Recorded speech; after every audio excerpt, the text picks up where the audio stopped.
Something strange is happening in global politics right now. Sikhs in Canada are protesting with Pakistan's flag. Netanyahu suddenly wants forgiveness.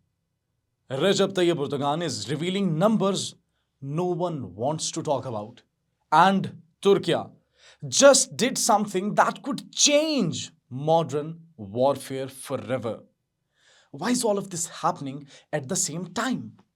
What's going on behind the scenes?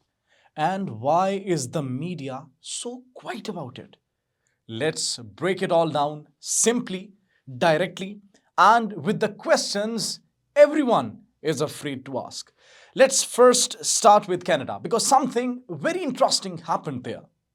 A large group of Sikhs gathered outside the Indian High Commission in Ottawa to protest against a recent statement by the Indian Defence Minister Rajnath Singh.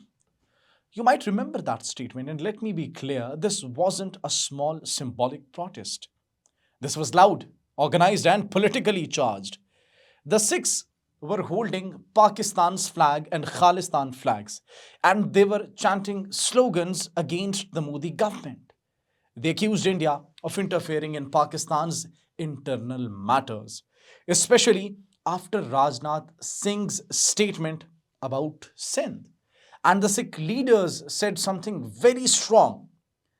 Instead of talking about Sindh, India should worry about itself because India is very close to breaking into pieces.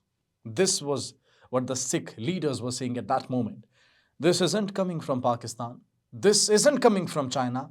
This is coming from India's own Sikh community abroad. People who feel persecuted, ignored, and targeted by the Hindutva state, by that extremist mindset. They also said that the Indian Punjab will eventually separate and become Khalistan. Now, whether this happens or not, it is another debate. But let's ask a question people don't want to discuss. Why are the Sikh communities in the West becoming more vocal, more organized, and more anti-India than ever before?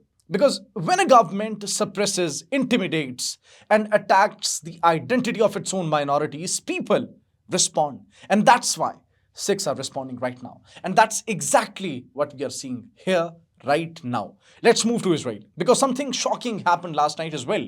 Israeli Prime Minister Benjamin Netanyahu has formally requested a presidential pardon for his corruption cases. You must have heard that there are ongoing trials and cases on Netanyahu. Yes, the same Netanyahu who calls himself the protector of Israel. The same Netanyahu who has pushed Israel into the worst global isolation in decades. Now he's asking the Israeli president, Isaac Herzog, to please forgive me. Why? That's the million-dollar question. Because his ongoing criminal cases are affecting his work as prime minister. At least that's what he claims. But let's be honest. Let's be honest this time. If your corruption charges are affecting your job, maybe the problem is not the charges. Maybe the problem is you. Israeli opposition leader Yair Lapid, he, on the other hand, said it perfectly. Netanyahu should only be pardoned if he admits his crimes, apologizes, and leaves politics forever. And you know what? That is exactly the fear inside Netanyahu's circle. They know that once he is out of politics, he loses protection, he loses power, and he could be held accountable, not just for corruption, but for Gaza as well. So the real question is Netanyahu trying to save himself before the political collapse hits him? Because globally, Israel is already facing unprecedented criticism, diplomatic pressure, and war crimes investigations. And now internally, the Prime Minister himself is trying to escape his own legal troubles. This tells you a lot about the state of Israeli politics today, that what's happening there right now.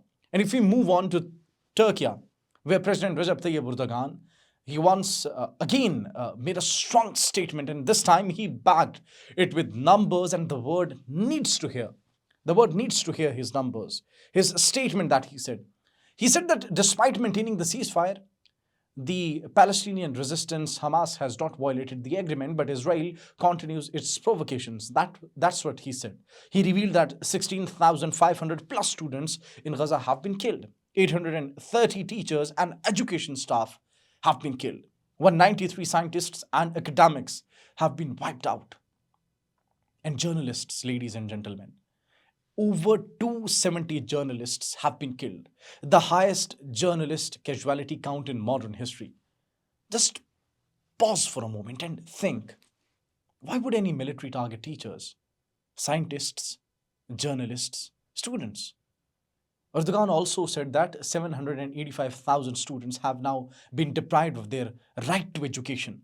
Gaza's future generation is being erased in real time. And yes, Israel continues to create excuses to violate ceasefire terms, according to Erdogan. Now, Turkey is playing a very strategic role here. They are pushing for a long term ceasefire, you can say, a continuous humanitarian aid, and a political solution based on a sovereign Palestinian state.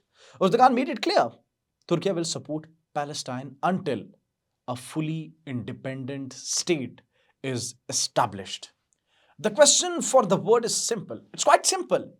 If Turkey can see the violations clearly, if Pakistan and other countries can see the violations clearly, why is the West still silent?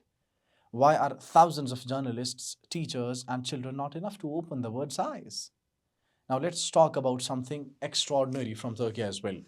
Something that might redefine modern warfare. Turkey's new technology, Kizil, the world's first carrier capable unmanned fighter jet, just achieved a historic milestone. For the first time in aviation history, a combat drone without a pilot successfully fired an air to air missile and destroyed another aircraft near the coast of Sinop, I guess. Yeah. This is not just another drone test, Viewers. This is a game changing moment, trust me. Now, the question is why? Because countries like the United States, Israel, China, and Russia, they have been developing similar systems for years, but Turkey just overtook them in this specific category. Kizil Elma has, if you talk about the features, stealth capability, fighter jet level, maneuverability, AI assisted targeting, and now proven air dominance without a human pilot. What does this mean?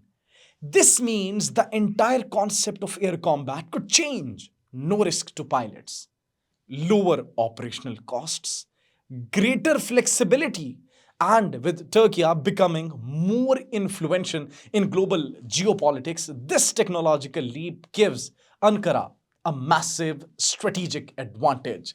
Now, here, the question is, how will NATO, how will Israel, and regional rivals respond to Turkey's new military edge? What do you think?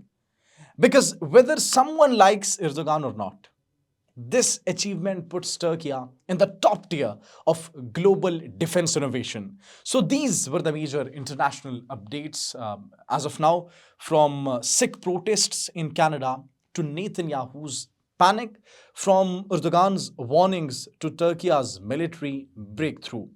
The world is changing very fast right now, and we are here to break it down for you clearly, precisely, honestly, and without any propaganda filters. If you found this breakdown useful, don't forget to like the video, share it, and subscribe for daily global updates. See you in the next one. Take care. Bye.